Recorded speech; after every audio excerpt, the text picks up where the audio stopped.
Рецепт от кашля, от любого кашля, который я тестирую на себе, но я пока еще его тестирую. Берите ручки и записывайте. А кто не подписан, обязательно подпишитесь. Берете лавровый лист, перемалываете на кофемолке, треть чайной ложки, но с горкой берете.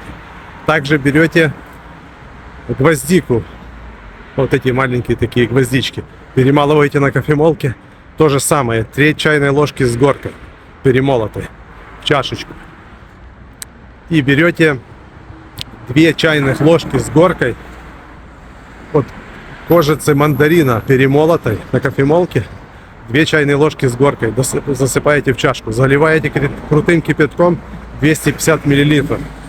Сверху накрываете, 15 минут держите, потом процеживаете, добавляете столовую ложку меда натурального. Оно уже подостынет немножко, размешали, мелкими глотками выпили. 3 раза в день за полчаса до еды, 4 дня. В этот момент нужно прекратить кушать мясо, молочку, яйца и мучное, ну и сладкое. Вот 4 дня проходите и чувствуете, как будете вот с кашлем у вас.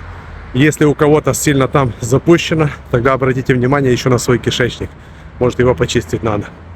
Ну или продлить немножко, сделать перерыв день-два и продлить исцеление с помощью такого напитка. И поделитесь обязательно в комментариях,